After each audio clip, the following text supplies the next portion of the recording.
আসসালামু আলাইকুম। আজকে আমরা দেখব এমএস ওয়ার্ডে কিভাবে কমেন্ট এড করা যায়। তো এইজন্য আমি একটা পূর্বের ডকুমেন্টটাই ওপেন করে রেখেছি। আমি চাচ্ছি এই যে এইটুকুর ভিতরে একটা কমেন্ট এড করব। এজন্য এটুকু সিলেক্ট করে রাইট বাটনে ক্লিক করে যদি দেই এখানে নিউ কমেন্ট তাহলেও হবে। অথবা আমি যদি এখান থেকে কন্ট্রোল জেড দিলাম, এটা সিলেক্ট করে এই যে রিভিউতে গিয়ে এখান থেকে এই যে নিউ কমেন্ট এখান থেকে দেই তাও হবে।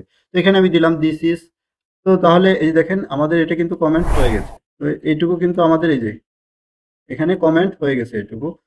এখন চাইলে আমরা এই কমেন্টের রিপ্লাই দিতে পারবো। অর্থাৎ এটা আপনার কখন ইউজ হয়, একই ডকুমেন্টে দেখা গেল আপনার ৩-৪ জন কাজ করতেছেন। তখন কি হয়, আপনি এখানে কমেন্টস আকারে রাখতে পারেন, অথবা আপনার কোনো ডকুমেন্টে পরবর্তীতে বোঝার সুবিধার্থে আপনি এখানে কমেন্টস দিয়ে রাখতে পারেন। তারপরে যদি আপনি রিপ্লাই দেন এখান থেকে রিপ্লাই দিতে পারেন। এখন আপনি যদি এখানে শো কমেন্টস করেন, দেখেন এখানে আপনার এটা হচ্ছে আপনার ফার্স্ট কমেন্ট এবং এটা হচ্ছে আপনার রিপ্লাই। তো এখানে আপনি চাইলে এখান থেকে রিজলভও করতে পারেন। তো এখানে যদি রিজলভ করেন ওই একই নিয়ম, আপনি এখানে লিখবেন, লিখে আপনার রিজলভ হয়ে যাবে। এছাড়া অন্যভাবেও রিজলভ করা যায়। আচ্ছা, এখন কমেন্টস ডিলিট করবেন কিভাবে? ধরেন আপনার এখানে কমেন্টস আছে, সেটা ডিলিট করবে। তো এখন এইটুকু সিলেক্ট করে ধরেন এই যে এটার ভিতরে আপনার কমেন্টস আছে, এটুকু সিলেক্ট করে আপনি যদি এখান থেকে এই যে ডিলিট কমেন্টস দেন তাহলে কিন্তু কমেন্টস ডিলিট হয়ে যাবে।